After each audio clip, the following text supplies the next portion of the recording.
267페이지고요. 자, 도시개발법상 도시개발 사업의 절차에서 도시개발 사업계획, 개발계획이죠. 진도를 준비합니다.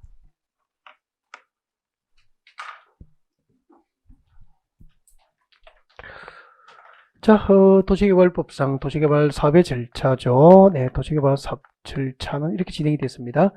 계획적인 신도시 개발이 필요합니다. 도시개발구역으로 지정해서 고시합니다. 도시개발구역으로 지정하여 고시를 하고요. 지정권자가 도시개발구역 지정을 하려면 동시에 도시개발 사업계획을 약칭해서 무엇이라고 하죠? 개발계획이라고 부릅니다. 개발계획을 수립해서 고시를 하게 됩니다. 개발계획 수립이 고시되면 사업시행자, 도시개발 사업시행자를 결정을 하게 되고요. 그 시행자로 결정된 자가 사업을 실시하기 위해서 세부적인 사업계획을 준비합니다. 무슨 계획이죠? 실시계획이죠. 실시계획을 준비하고 그 실시계획에 대해서 인가가 고시되면 이제 인가 고시된 실시계획에 의해서 본격적으로 도시개발 사업시행에 들어가게 되고요. 여기서 사업시행 방법은 두 가지로 나누어지죠. 수용 방식으로 진행할 수도 있고 환지 방식으로 할 수도 있고, 물론 이제 일부를 수용 방식으로 하고 나머지 일부를 환지 방식으로 하면 혼용 방식도 존재합니다. 이렇게 진행될 거예요. 오늘 아마 수용 방식까지 진도를 마무리하는 게 오늘 목표예요. 환지 방식부터 다음 주에 이제 첫 진도를 받아가게 되고요. 자, 도시개발구역 지정까지 수업을 했고요. 개발계획은 이런 내용들을 준비하게 됩니다. 여러분 교재 보십시오. 앞 시간에 잠깐 말씀드렸는데 이 개발계획 수립을 하는 시기입니다. 이 개발계획은 지정권자가 도시개발구역 지정을 하려면 동시에 개발계획을 수립해서 고시합니다. 그래서 도시개발구역 지정하는 것하고 개발계획 수립하는 것은 동시에 이루어집니다. 이게 원칙이에요. 그래서 이런 자료에 보면 이렇게 되어 있죠. 개발계획 수립 시기 해가지고 원칙 이렇게 되어 있죠. 원칙적으로 개발계획은 지정권자가 도시개발구역 지정을 하려면 동시에 개발계획 수립하는 것을 원칙으로 합니다. 근데 예외적으로 이제 일정한 지역에 대해서는 일정한 요건에 해당하면은 구역 지정 후에 도시개발구역 지정 후에 개발계획 수립이 허용될 거예요. 그래서 예외 개발계획을 공모하는 경우 밑줄 긋습니다. 박사에 들어가기 전에 개발계획을 공모하는 경우 예외 뒤에 바로 나와 있죠. 개발계획을 공모하는 경우에는 구역 지정 후에 개발계획 수립이 가능합니다. 그리고 이제 박사에 들어오십시오. 자, 첫 번째 개발계획을 공모하거나 두 번째 박사에 들어오십시오. 박사에 들어오셔서 자연녹지지역과 생산녹지지역과 도시적 외지역 맞습니까? 네, 자연녹지지역과 생산녹지지역, 자연녹지 그리고 생산녹지지역 그리고 도시지역 외의 지역이죠. 자연녹지지역과 생산녹지지역과 도시적 외지역은 구역지정, 도시개발구역 지정 이후에 개발계획 수립을 예외적으로 허용하게 되는 거예요. 5번 국가균형발전을 위해서 관계종합행정위원회가 협의된 지역입니다. 아까 이런 지역을 국가균형발전 넣으면 혁신도시 건설지역이라고 했죠. 국가균형발전이죠. 국가균형발전 넣으면 혁신도시 건설지역입니다. 혁신도시 건설지역이거나 그 밑에 봅니다. 6번. 그 밑에 마지막에 보면은 이렇게 돼 있죠. 6번째가 전체 도시개발구역 면적에서, 잠깐 봐주실래요? 전체 도시개발구역 면적에서 자, 주거지역, 상업지역, 공업지역 면적 합계예요. 그럼 주거지역, 상업지역, 공업지역은 잠깐만 개발용도입니까? 보존용도입니까? 개발용도거든요. 그러니까 전체 도시개발구역 면적에서 개발용도 면적 합계를 말하는 거야. 주거지역, 상업지역, 공업지역 면적 합계가, 그 말은 개발용도 면적 합계가 전체 구역 면적이 얼마 이하여야 됩니까? 100분의 30% 이하인 지역은 구역 지정 후 개발계획 수립이 허용됩니다. 그러면 잠깐만, 전체 도시개발구역 면적에서 주거지역, 상업지역, 공업지역 면적 합계가 전체 구역 면적의 30% 이하라는 것은 나머지 구역 면적 70% 이상은 개발용도입니까? 보존지역입니까? 보존지역이죠. 구역 면적의 70% 이상은 보존용도에 해당한다는 얘기죠. 여기까지 공통점이 있습니다. 이 6가지, 지금 여기에 쭉 나열된 것의 공통점은 도시개발 예측이 쉬워요? 곤란해요? 곤란해요. 개발계획을 공개 모집, 공모했으니까 그 전에는 장기적으로 도시개발 계획이 있었습니까? 없었습니까? 없었잖아요. 그러니까 미리 개발 계획을 준비를 못하는 거잖아. 그리고 자연녹지지역과 생산녹지지역과 도시적 외지역은 개발 용도가 아니고 유보지역 아니면은 보전지역이에요. 맞죠? 도시개발 예측을 못하잖아. 혁신도시 건설제가 노무현 대통령이 대통령 후보로서 공약을 했고 그분이 당선되면서 혁신도시 건설이 도시개발 사업으로 기획이 된 거예요. 그전에는 혁신도시 건설이라는 말이 있었습니까? 없었죠. 그래서 여기까지 공통점은 전부 신도시 개발 예측이 쉽지 않거든. 그러니까 미리 개발 계획 준비를 못하고 구역 지정 고시 후에 개발 계획 수립을 행하게 된 거예요. 이해가 되셨습니까? 그림 보실래요? 주거지역, 상업지역, 공업지역, 그리고 녹지지역이잖아. 녹지지역, 보전녹지, 생산녹지, 자연녹지지역이죠. 여기서 보전녹지지역은 도시개발법상 도시개발구역 지정이 허용이 안 돼요. 맞죠? 근데 주거지역, 상업지역, 공업지역은 보전 용도입니까? 개발 용도입니까? 개발 용도. 본래부터 개발 목적으로 용도지역이 지정된 곳이니까 이쪽은 도시개발을 예측할 수 있으니까 도시개발구역 지정하면서 동시에 개발구역 수립이 가능한 거야. 근데 여기요. 자연녹지지역과 생산녹지지역, 생산녹지지역과 자연녹지지역은 도시지역이지만 개발 용도입니까? 보전지역입니까? 보전 목적이잖아. 녹지 보전이 목적이거든. 그죠? 그래서 도시개발구역 지정하면서 동시에 개발구역 준비를 못하고 구역 지정 후에 개발구역 수립을 허용한 거야. 그리고 나가자고. 도시지역입니까? 도시적 외지역입니까? 도시적 외지역도 계획관리지역은 개발 용도지만 개발이 유보되어 있잖아. 나머지 용도지역은 보전 용도잖아. 그래서 유보지역과 보전지역은 도시개발 예측을 못하니까 미리 개발구역 준비를 못하니까 구역 지정 고시에 개발구역 수립을 허용한 거예요. 그리고 혁신도시 건설지역도 마찬가지고 전체 도시개발구역 면적에서 주상공 면적, 개발용도 면적 합계가 전체 구역 면적의 30% 이하라는 것은 나머지 구역 면적, 도시개발구역 지정 면적 70% 이상이 보전용도 지역이잖아. 보전용도 지역은 도시개발 예측이 쉽지 않죠? 그래서 미리 개발구역 준비를 못하니까 구역 지정 고시 후에 개발구역 수립을 허용한 거죠. 다 외워드린 거죠. 이 정도 하면은. 밑에 내려오십시오. 환지 방식의 개발구역 수립 시 동의 요건이 나와 있죠. 네, 살짝 암기를 하셔야 됩니다. 네, 환지 방식으로 신도시를 개발하기 위해서 개발구역 수립할 때 동의 요건입니다. 이거 설명 잠깐 들으면서 보셔야 됩니다. 저 좀 보실까요? 그냥 외우면 안 되거든. 이 도시개발구역을 무슨 방식으로 개발한다고요? 환지 방식으로. 그러면은 잠깐만요. 이 도시개발구역 안에 토지 소유자 수백 명이 있을 거 아니에요. 많으면 수천 명, 수만 명이 들 수 있는 거고, 그죠?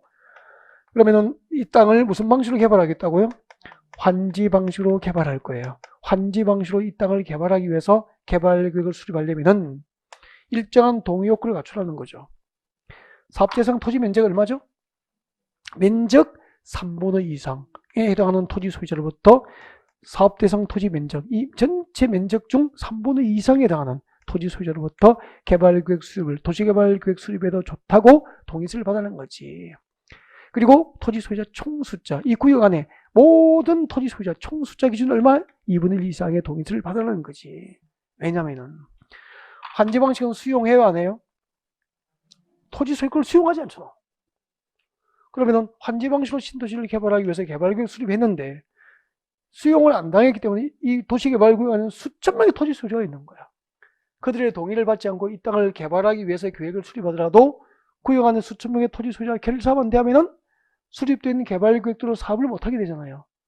그래서 토지를 수용하지 않은 환지 방식으로 신도시를 개발하기 위해서 개발계획 수립하려면은 사업대상 토지 면적 3분의 2 이상의 토지 소유자와 토지 소유자 총수 기준 2분의 1 이상의 동의를 받도록 입법이 이루어지게 된 겁니다. 단, 그때 도시개발 사업행위자 국가, 지자체 등인 경우에는 사익을 위해서 신도시 개발합니까? 공공목적입니까? 공공목적이죠. 이럴 때는 토지 소유 동의 없이도 개발계획 수립이 허용됩니다. 그래서 그 밑에 나와 있을 거예요. 동의 생략. 동의 생략에 보니까 두 번째 줄 끝에 국가, 지방자치단체인 경우에는 토지 소유 동의를 받을 필요가 없다라고 되어 있잖아. 그러면은 만약에 이 땅을 여러분 수용 방식으로 신도시를 개발할 거예요. 그러면 어떻게 되죠? 구역 안에 토지 소유권은 전부 강제 수용하고 보상금 지급해서 토지 소유자를 원주민을 몰아내버리잖아.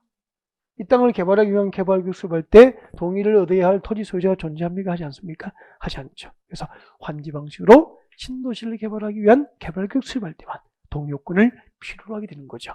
면적 얼마죠? 3분의 2. 토지 소유자 총수 2분의 1 이상의 동의를 받고 환지 방식으로 신도시를 개발하기 위한 개발구역 수립이 이루어지게 되는 거예요. 그 다음에 책장 넘어갔습니다. 268페이지예요. 개발구역 공모 참고하시고 읽어보셔야 되죠. 여러분 읽어보시고 개발구역 내용대로입니다. 개발구역 내용대로 오셔서 읽어보겠습니다. 03번 개발구역에는 다음 사항이 포함되어야 한다. 몇 가지가 포함되어야 하죠? 동그라미 1번부터 18번까지 그 중에서 14번부터 다만 계속 읽어드립니다. 14번부터 17번까지 규정에 해당하는 사항은 도시개발구역 지정 후 개발구역에 포함시킬 수 있습니다. 그러면 18개를 다 외울까요? 14번부터 17번까지 외울까요? 14번부터 17번을 외워야죠.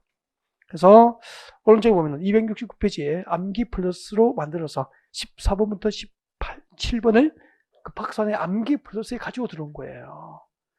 제목을 붙여놨잖아. 제목을 알고 외워야 되니까. 도시개발구역 지정 후에 개발구역에 포함되는 사항이 몇 개입니까? 14번부터 17번이니까 4개잖아요. 1번 도시개발구역 밖의 지역에 기반시설 설치할 때 그 기반시설 설치에 필요한 비용부담계획. 이럴 때는 기반시설 설치에 필요한 비용부담계획. 그렇게 왜 되죠? 기동그라미. 수용과 사용의 대상이 되는 토지 등의 세부 목록에 관한 사항. 수동그라미. 세입자 등의 주거 및 생활 안정 대책에 관한 사항. 세동그라미. 단계적 사업 추진이 필요한 경우 그 사업 추진 계획에 관한 사항. 단동그라미. 옆에 선생님 팁. 기수 세 단으로 암기한다. 이렇게 암기한 기억나죠? 기수는 세 단을 탄다. 그렇게 볼 수 있잖아요. 네. 우리 기수는 경마장에 가면 말 타는 선수를 기수라고 하죠? 그러니까 말 타는 선수. 기수도 출퇴근할 때는 말 타고 출퇴근합니까? 세 단짜리 탑니까? 세 단짜리 타니까 기수는 세 단을 탄다. 그렇게 웃었죠? 기수는 세 단을 탄다. 그렇게 오시고 연습은 좀 하셔야 됩니다. 저처럼요. 도시개발구역 밖의 지역에 기반시설을 설치할 때 그 기반시설 설치에 필요한 비용부담계획, 기반시설 설치에 필요한 비용부담계획 연습 계속 하시는데 지금 하십시오. 지금 언제 하시려고? 수용과 사용의 대상이 될 토지 등의 세부 목록에 대한 사항, 세입자 주거 및 생활 안정 대책에 관한 사항, 그리고 단계적 사업 추진이 필요한 경우 단계적 사업 추진 계획에 관한 사항 이렇게 해서 암기를 좀 하셔야 됩니다. 기수는 세 단을 탄다. 구역 지정고시 후에 개발계획에 포함될 수 있는 사항이죠. 내려오십시오. 04번 수립규정. 광역도시계획과 도시공 기본계획이 수립되는 지역에 대해서 개발계획을 수립하려면 그 개발계획 내용이 줄 것이십시오. 어디에 맞아야 되죠? 광역도시계획과 도시공 기본계획에 맞아야 됩니다. 그러니까 도시개발법상 개발계획 수립 기준이 뭐죠? 광역도시계획과 도시군 기본계획이 되는 거죠. 꼭 이어놓고 복합기능 조화 읽고 지나가셔야 돼요. 330만 제곱미터 이상인 도시개발구역 줄 거죠. 330만 제곱미터 이상인 도시개발구역이니까 규모가 크죠. 이렇게 330만 제곱미터 이상의 거대한 신도시를 개발하기 위해서 개발계획을 수립할 때는 그 도시가 주거, 생산, 교육, 유통 등 다양한 복합적인 도시기능이 조화가 가능하도록 개발계획을 수립해야 된다는 뜻이에요. 그래서 복합적인 도시기능이 조화될 수 있도록 개발사업계획을 수립해야 될 규모는 얼마죠? 330만 제곱미터 이상 그렇게 되는 거죠. 복합기능 나오면은 330만 나오면은 복합기능 그렇게 기억했으면 좋겠습니다. 넘어갔습니다. 다음 도시개발사업 시행자가 나와 있습니다. 제3절 도시개발사업 시행 도시개발사업 시행자 지정, 지정권자의 지정. 지금부터 읽어보면 미줄 것이십시오. 도시개발사업 시행자는 시행자 동그라미 합니다. 크게 동그라미 하십시오. 도시개발사업 시행자는 누가 지정하죠?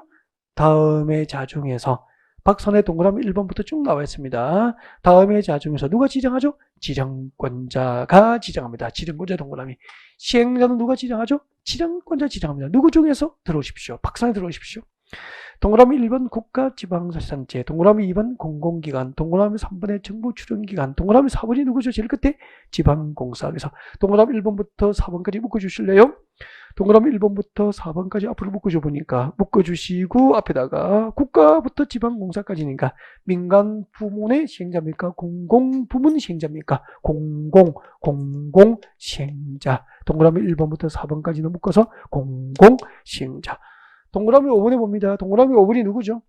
도시개발구역 안에 토지 소유자. 6번이 그 토지 소유자가 만든 조합 줄 것이죠. 그래서 5번부터 6번, 5번 이하 이렇게 하시면 되겠죠. 5번 이하는 공공입니까? 민간 부문 시행자입니까? 민간에서 민간 시행자 그렇게 하면 되죠. 이렇게 도시개발법상 도시개발 사업 시행자는 국가 등 공공 시행자나 토지 소유자와 같은 민간 시행자 중 누가 지정합니까? 지정권자가 도시개발 사업 시행을 지정하는 게 원칙이에요. 근데 오른쪽으로 오십시오. 271페이지 오른쪽으로 오세요. 도시개발 사업 전부를 환지방수로 시행하는 경우라고 되어 있습니다. 원칙부터 읽어드릴까요? 동그라미 1번 옵니다.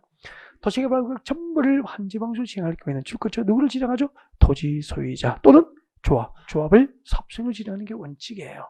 다만 예외적으로 일정한 사유가 있으면 누구를 지정하죠? 토지 소유자 또는 조합이 아닌 누구를 지정합니까? 해당 지방자치단체 등을 지정할 수도 있죠. 그래서 지방자치단체 등의 지정 사유가 박스안에 몇 개 있습니까? 지자체 등의 지정 사유가 3개가 들어있습니다. 그 중에서 기억번은 꼭 외우셔야 됩니다. 기억번 출거죠. 토지 소유자 조합이 개발계획 수립을 고시한 날부터 몇 년? 1년 이내 동그라미.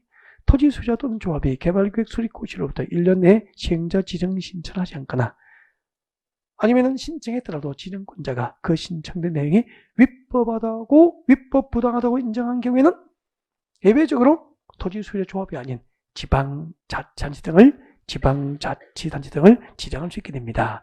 이거 설명 좀 들으셔야 되겠죠? 여기까지 읽어드린 것을 정리해 보겠습니다. 자, 설명 들어주세요.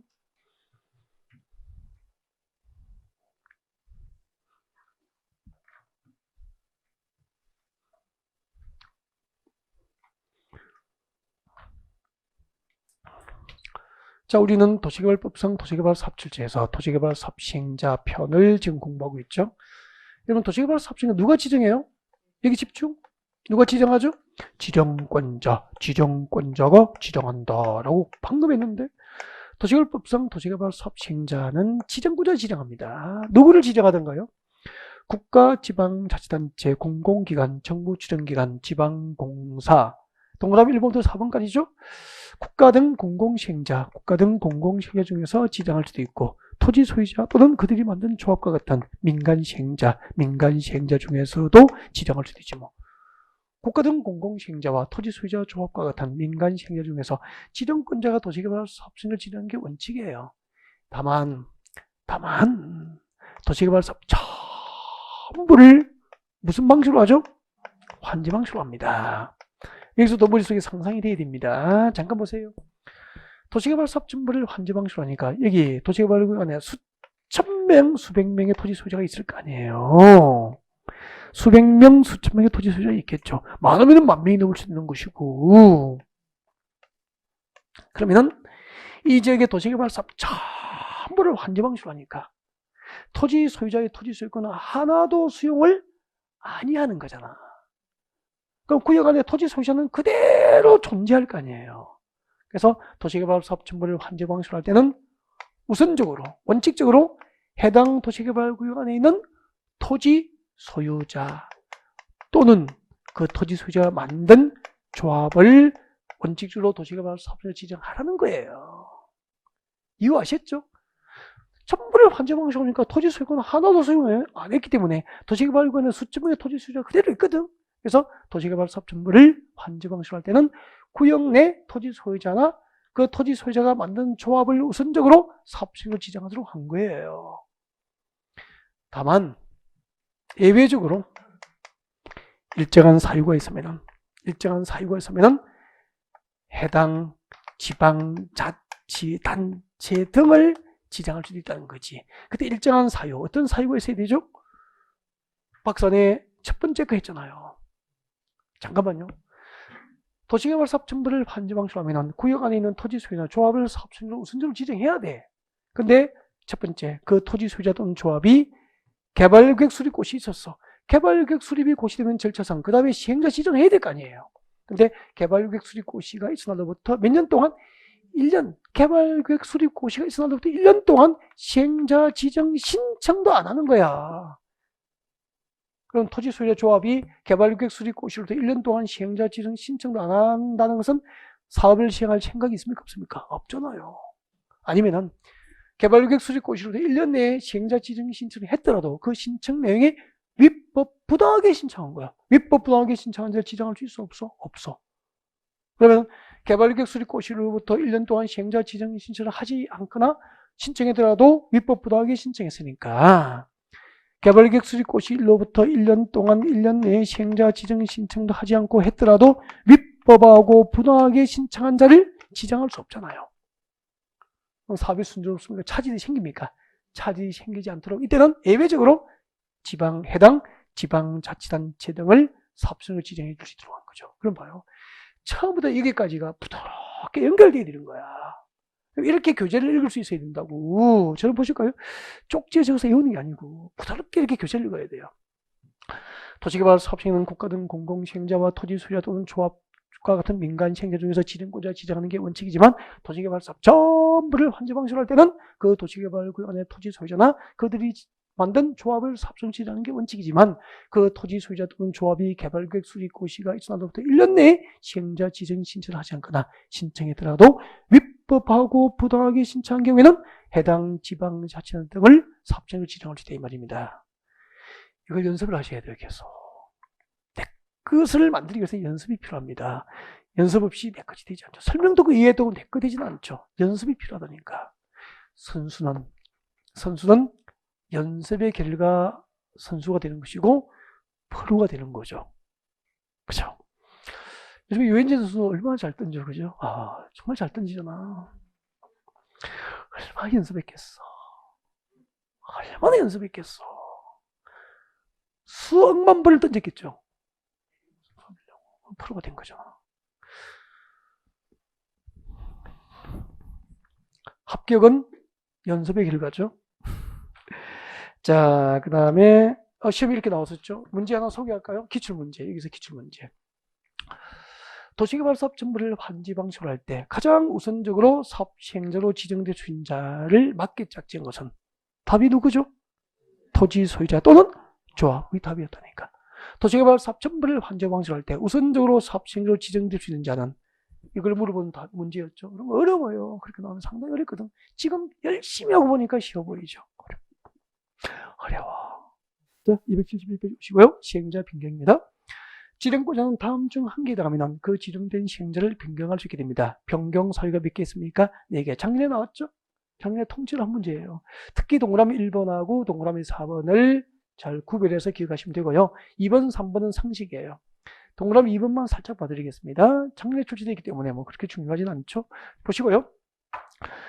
자, 도시개발법상 도시개발 사업절차에서 이렇게 사업 시행자 결정되면 시행자가 실시계획을 작성해서 인가를 받게 됩니다.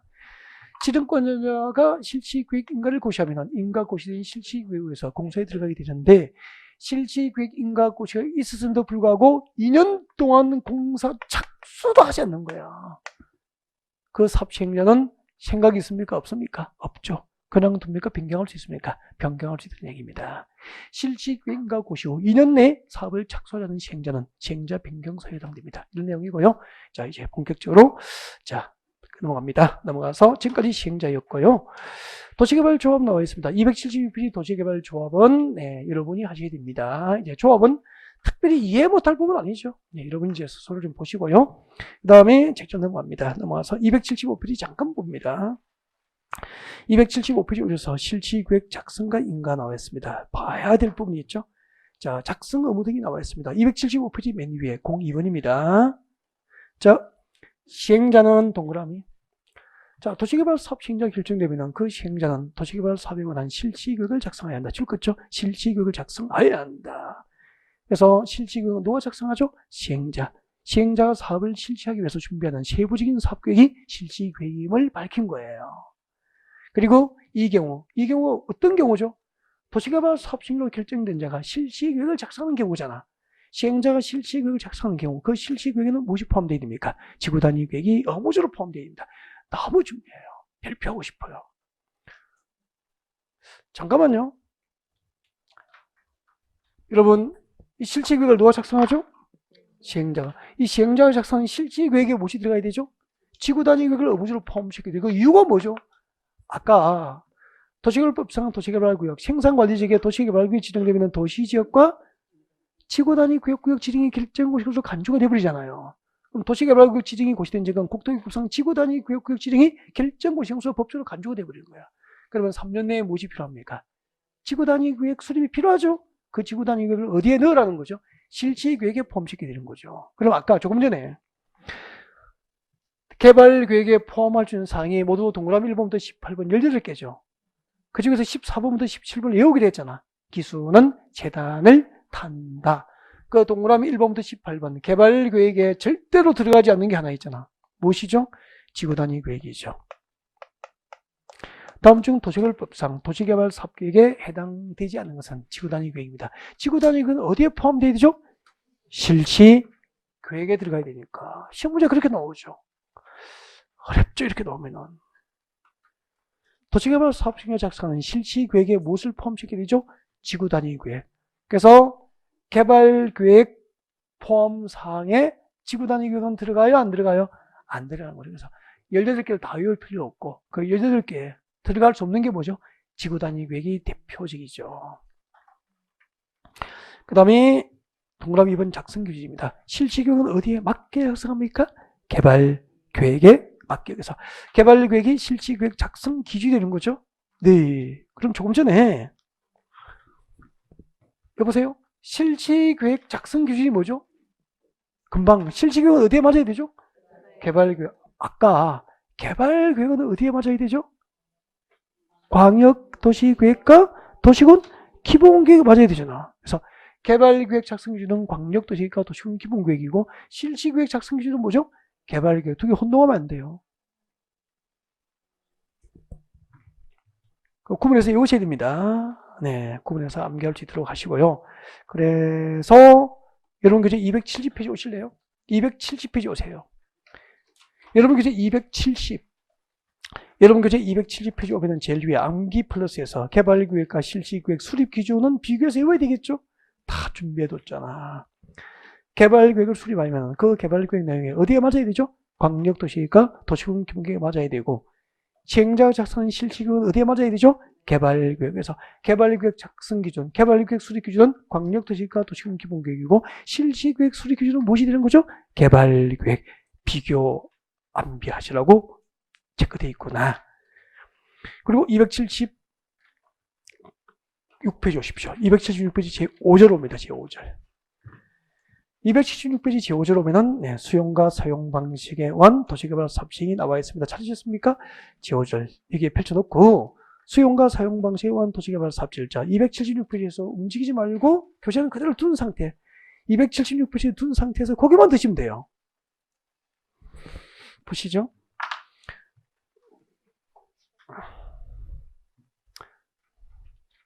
교재는 그대로 두세요. 만지지 마세요. 자, 지금부터 도시개발 사업 수용 방식. 일단 수용 방식에 대한 전체적인 흐름과 체계를 잡아드리고 관련된 내용을 간략하게 설명드리고 마무리할 수 없게 준비할 거예요. 자, 집중해서 보시고요. 네. 여러분, 여기 대답하십시오. 그러면은, 네, 여기는 신도시로 개발되기 전 농지, 전답 가순 등 농지고 임야고 막 그래요. 그리고 여기 네, 일부 마을도 있었겠죠. 취락도 있습니다. 취락. 도시개발 삽전 토지, 이 도시개발 삽전 토지를 도시개발법에서 무엇이라고 불렀죠? 종전의 토지라고 부릅니다. 삽전 토지를 무엇이라고 하죠? 종전의 토지. 대답하십시오. 여기서 이제 수용 방식으로 신도시 개발 사업을 하는 목적이 무엇이죠? 대답하십시오. 목적은 살짝 좀 외우더라 그랬죠. 수용 방식으로 신도시 개발 사업을 하는 목적이 뭐죠? 택지 등 외우신 거야. 택지 등의 집단적 조성 공급입니다. 택지 등 지금 외워요. 택지 등의 집단적인 조성과 공급이에요. 그러면 택지는 공장 용지입니까? 주택 용지입니까? 주택용지. 요즘에 신도시에서 택지, 요즘 신도시에서 주택은 단독주택 위주로 신도시 건설합니까? 아파트 위주입니까? 아파트. 이렇게 생각하시면 되잖아. 이 동네에서 아파트 건설에 필요한 택지 등을 집단으로 조성해서 개발업자, 즉 건설회사에, 아파트 건설회사에 공급할 것을 목적으로 하면은 이 동네 신도시 개발 사업은 무슨 방식으로 하는 겁니까? 수용 방식. 주택 건설에 필요한 택지 등의 집단적인 조성과 공급을 목적으로 하면 수용 방식으로 사업 방식을 결정이 되는 거죠. 이 동네에서 아파트 건설에 필요한 택지 등을 집단적으로 건설해서 조성해서 건설회사, 개발업자에게 공급할 것을 목적으로 하면 이 동네 도시개발 사업을 수용 방식으로 하게 되는데, 그러면 우리 이치를 생각해 보자고. 이 동네에서 택지 조성하기 위해서 택지 조성에 필요한 이 동네의 농지, 임야, 건축물은 그대로 두어야 됩니까? 수용해야 됩니까? 택지 조성을 위해서 필요한 이 동네의 농지, 임야, 건축물은 그대로 둡니까? 수용합니까? 수용. 그래서 수용 방식의 도시개발 사업절 제시, 이 절차를 만들어 가보시라고. 토지 등을 수용해야 될 거 아니에요. 택지 조성에 필요한 토지나 건축물 등을 강제 수용하게 돼요. 수용은 공짜입니까? 보상금 지급합니까? 보상. 그때 보상은 사전 현금 보상이 원칙인데, 잠깐만요. 이 동네의 주택과 농지와 임야를 강제 수용당하고 사전 현금 보상 받는 게 원칙인데, 일부는 토지 수용 원하고 매수대금 일부 지급을 목적으로 채권으로 대금 지급이 이루어지죠. 그때 발행하는 채권 이름이 뭐죠? 빨리 말씀하십시오. 뭐죠? 토지 상환 채권. 이거 안 나오면 공부량이 부족하니까 공부하셔야 됩니다. 토지 상환 채권. 토지 상환 채권. 그러면은 잠깐만, 토지 상환 채권을 받으면 채무자입니까? 채권자입니까? 채권자가 되죠. 그러면은 여기서 토지 상환 채권을 받은 원주민에게 도시개발 사업이 끝나고 새로 조성된 택지 등으로 상환할 것을 조건으로 발행하는 채권이 토지 상환 채권이야. 그럼 토지 상환 채권을 받은 채권자는 이 동네에서 신도시 개발이 끝나고 새로 조성된 택지 등으로 상환을 받게 되는 거야. 현물 보상입니까? 현금 보상입니까? 현금 보상. 그게 토지 상환 채권이 되는 거라고. 누가 발행하죠? 시행자. 왜요? 토지 수용 주체가 시행자니까. 시행자 수용했으니까 땅값도 시행자 지급해야 될 거 아니야. 현금 지급하는 게 원칙인데 채권으로 지급하면 토지 상환 채권이 되는 거라고. 근데 시행자는 국가 등 공공 시행자도 있고 토지 소유자와 같은 민간 시행자도 있는데, 민간 시행자가 발행했어. 공공 시행자나 민간 시행자가 발행하면 거기서 끝나는 게 아니고 도시개발이 끝나고 새로 조성된 토지 등으로 채권자에게 상환해서 갚아줘야 되잖아. 누구를 못 믿겠습니까? 민간. 그래서 민간이 토지 상환책을 발행할 때는 임의 발행입니까? 지급 보증을 조건으로 합니까? 지급 보증을 조건으로 토지 상환책은 발행이 허용된다. 이렇게 나가는 거라고 하지. 시행자가 토지 상환책을 발행할 때 민간 시행자는 네, 은행법상 은행, 보험업법상 보험회사들로부터 지급 보증을 받아야 되는 거죠. 그리고 앞으로 채권자에게 상환해야 될 토지나 건축물이 구역 안에 전체 분양 대상 토지나 건축물 면적에 얼마를 초과할 수 없죠? 2분의 1을 초과할 수 없다. 이런 것들이 이제 이해를 좀 해야 될 수 있는 거죠. 답시 외우면 되지 뭐. 이자 이런 거 뭐. 누구에게 승인받는지 외우면 되지. 그 다음에 이렇게 수용하고 현금이나 채권 등으로 보상이 끝났습니다. 이게 보상이 끝났어. 그 보상금 받으면 원주민은 눌러 앉아야 됩니까? 이주합니까? 이주. 그 다음에 뭐 해야 되죠? 공사해야죠. 택지 조성을 위한 공사에 들어가는 거야 하고. 그래서 이제 불도저를 밀고 포크리는 땅 파면서 공사 끝났습니다. 시행자는 어떻게 해야 되죠? 공사 완료 보고서를 만들어서 지정권자에게 준공검사를 신청하는 거죠. 지정권자는 본인이 인간 실시 계획대로 틀림없이 공사 끝나면은 준공서를 합니다. 준공서를 해주고 공식적으로 공사 완료를 공고합니다. 여기서 물어볼게요. 지금 무슨 방식으로 공사 끝났죠? 수용 방식으로 공사가 완료된 상태는 대답하십시오. 건축 완료입니까? 택지 등 조성이 완료된 겁니까? 택지 등 조성이 완료된 거잖아. 그 조성된 택지는 도시개발 사업 시행자가 가져야 됩니까? 개발자. 아파트를 건설해야 될 개발자. 건설회사에 공급해야 됩니까? 공급. 그래서 이제 공사 완료 공고가 있으면은 아까 배웠잖아요. 수용 방식은 공사 완료 공고가 있으면 그 다음날 도시개발 구역 지정은 해제된 것으로 본다. 그리고 이제 택지 등으로 새로 조성된 토지를 개발자에게 공급하는 거예요. 물어보겠습니다. 도시개발 사업 전 토지를 무엇이라고 합니까? 종전 토지.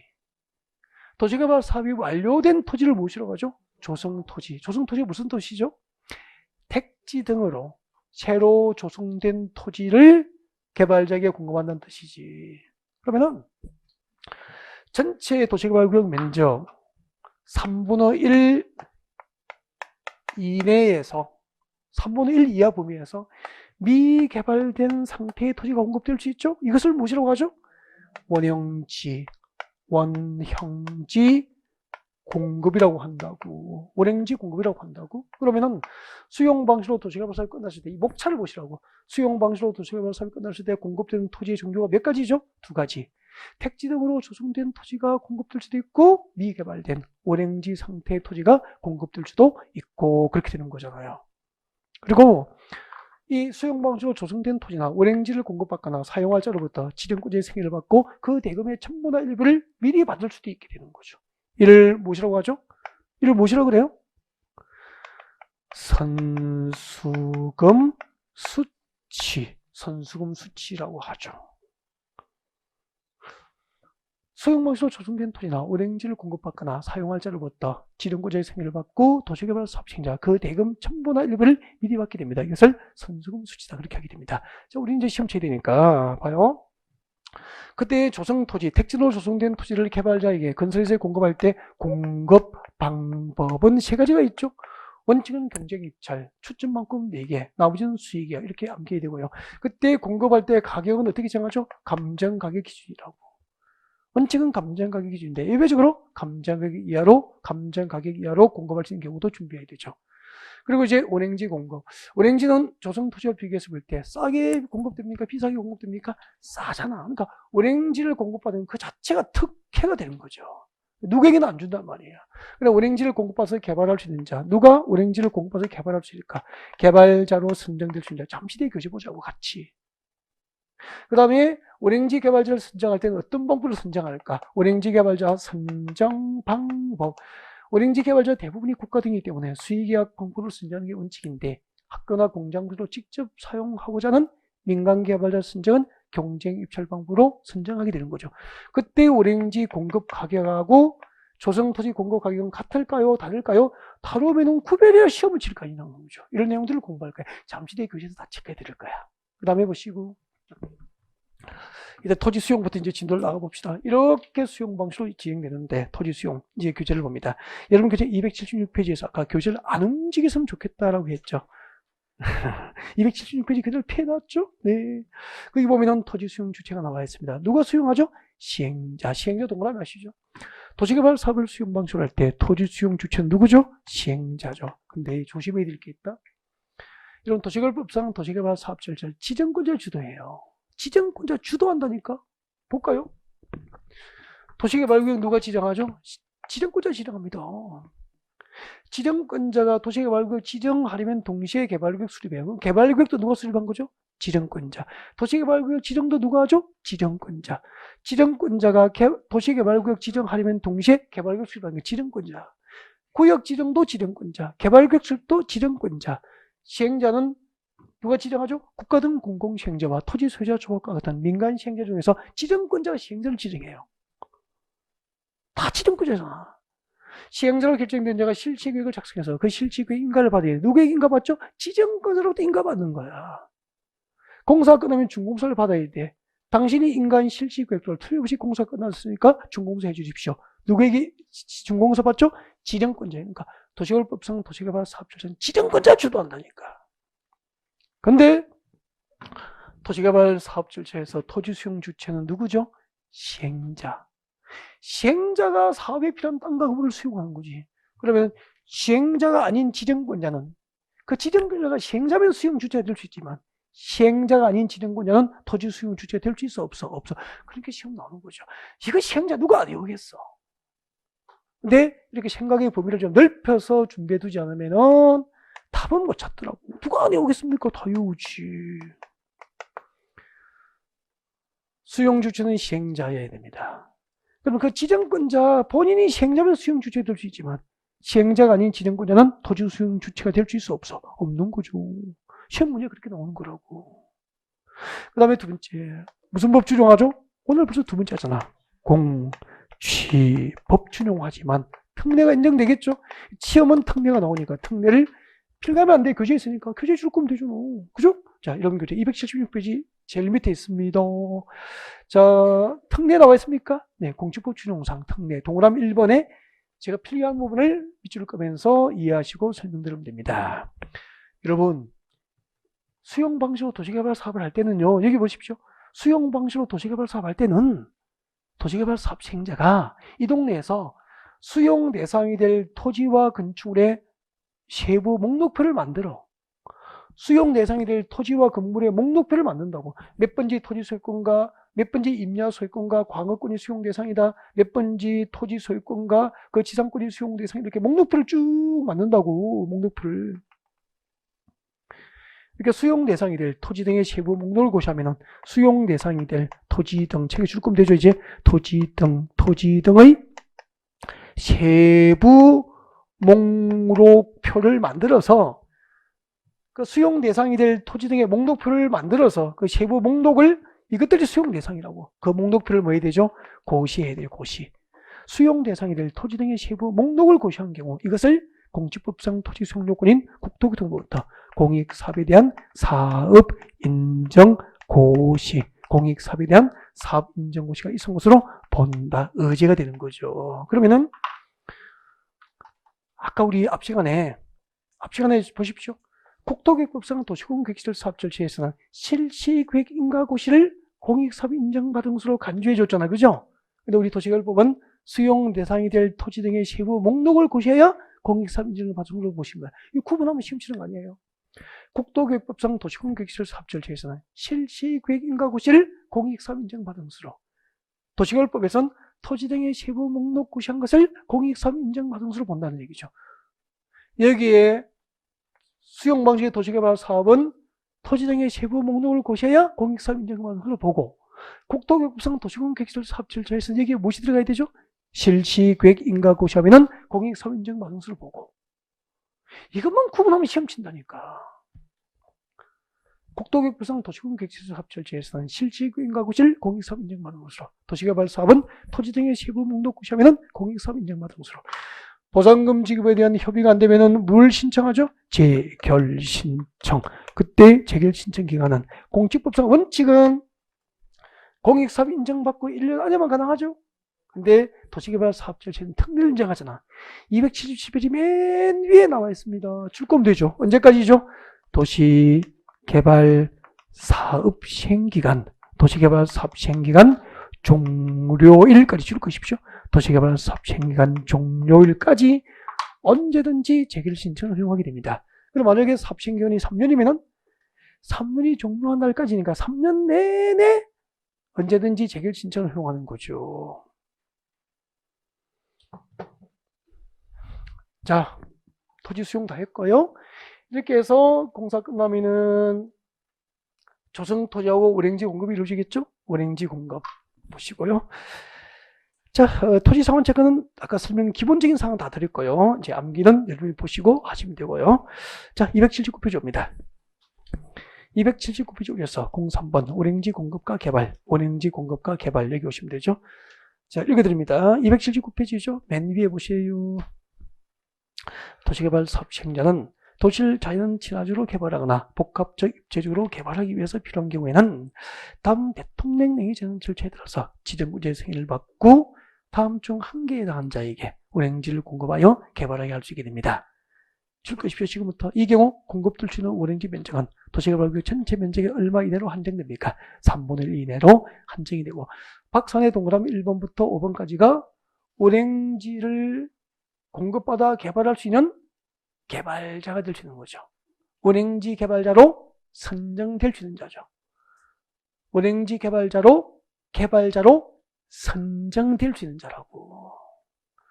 원행지 개발자로 선정될 수 있는 자. 빨리 보겠습니다. 1번 국가지자체, 2번 공공기관, 3번 지방공사. 동그라미 1번부터 3번까지 앞쪽으로 묶어요.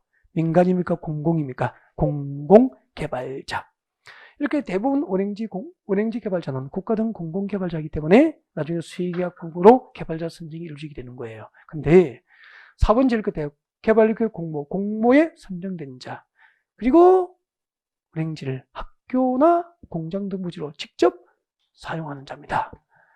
자, 운행지 개발자 공모에 선정됐거나 운행지를 학교나 공장부지로 직접 사용하는 자는 민간이죠. 그래서 4번, 5번 묶어서 민간 개발자. 특히 5번 빌폐해야 돼요. 5번은 학교 동그라미 공장 동그라미 자세히 외우라는 거죠. 학교나 운행지를 학교나 공장부지로 직접 사용하는 자는 민간도 운행지 개발자로 선정을 받을 수 있게 되고요. 그래서 그 학교나 공장부지로 직접 사용하는 자는 민간 개발자니까 선정하는 방법이 수의계약입니까? 경쟁입찰입니까? 경쟁입찰 방법으로 개발자 선정을 하게 되는 거예요. 그 다음에 매각 제한은 설명이 좀 필요하죠? 매각 제한 설명이 좀 필요합니다. 운행지는 비쌉니까? 쌉니까? 택지적으로 조성된 토지와 비교해서 볼 때 굉장히 싸게 공급됩니다. 이게 싸게 공급되기 때문에 운행지는 공급을 받는 개발자로 선정되면 그 자체가 특혜가 될 수 있거든요. 근데 이걸 싸게 공급받아서 택지나 공장용지 등으로 개발해서 대기업이 땅 장사를 하면 안 되겠죠. 그래서 일정 기간 동안 운행지 개발자로 하여금 매각을 못하게 매각 제한 규정을 만들게 된 거예요. 교재 보겠습니다. 자, 국가나 자치단체는 매각 제한을 받지 않습니다. 국가, 지자체는 매각 제한 대상입니까? 제외입니까? 제외. 가로 안에 줄 거 놓고요. 운행지 개발자는 10년 범위 안에서 다음 대통령령이 정하는 기간 중에서 먼저 끝나는 박사의 기업과 니은 중 먼저 끝나는 기간 안에는 매각을 할 수 없도록 매각 제한을 받게 돼요. 그래서 기업과 니은 매각 제한 기간을 외워야 돼요. 기업과 니은을 정확히 외워야 됩니다. 운행지에 대한 공사 완료 공고로부터 몇 년? 5년. 운행지에 대한 공급 계약일로부터 몇 년? 10년. 둘 중 먼저 끝나는 기간 안에는 매각이 제한돼요. 이거 설명 좀 하려고. 이해가 안 되면 이해할 수도 없거든요. 혼자 연구하고 있을 거 아니에요. 그래서 자, 설명드리겠습니다. 봐주세요. 여러분, 운행지, 자, 도시개발 사업시행자, 이 운행지를 공급합니다. 공급하려면은 운행지 개발자로 선정된 자와 뭘 하게 되죠? 공급 계약을 합니다. 공급 계약을 해요. 그 공급 계약일로부터 공급 계약을 체결하면은 그 공급 계약서 쓴 날 공급 계약일로부터 몇 년 동안? 10년. 공급 계약서 쓰고 10년. 그 다음에 잠깐. 이게 운행지를 공급받아서 미개발된 상태로 이렇게 공급받았다고? 이것을 택지 등으로 공장용지로 조성하기 위해서 공장용지로 조성하는 개발을 했어. 운행지 개발이 끝났다고. 그 다음에는 뭐 하죠? 운행지 개발이 끝나면, 운행지 공사 끝나면은 운행지에 대한 공사 완료 공고를 합니다. 그 운행지에 대한 공사가 완료되면은 그 공사 완료 공고로부터 앞으로 몇 년? 5년. 이 기간이잖아.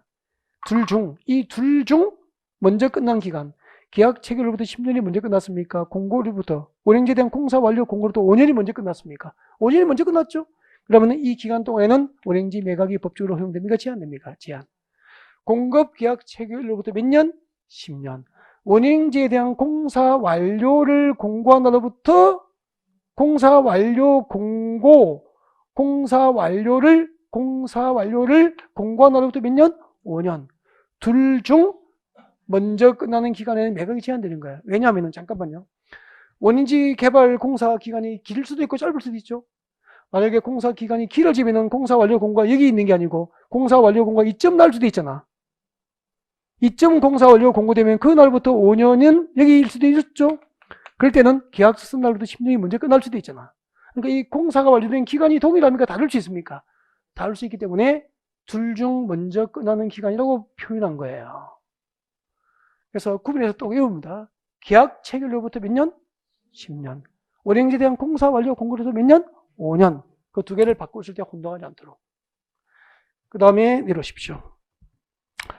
운행지 개발자 선정 기준. 운행지 개발자 선정 방법은 수의계약 방법으로 선정합니다. 왜요? 운행지 개발자 대부분이 국가 등이니까 수의계약 방법으로 선정하는 게 원칙인데 예외 죽겠죠. 운행지를 죽고요. 학교나 공장부지로 직접 사용하는 자는 아까 공공개발자입니까? 민간개발자입니까? 민간개발자니까 밑에 찍으십시오. 민간개발자잖아. 이렇게 학교나 공장부지로 직접 사용하고자 하는 민간개발자를 선정할 때는 수의계약이 아니고 뭐죠? 경쟁입찰 방법으로. 그때 경쟁입찰이 2회 이상 유찰되면 수의계약으로 가능하게 됩니다. 넘어갔습니다. 운행지 공급 가격이에요.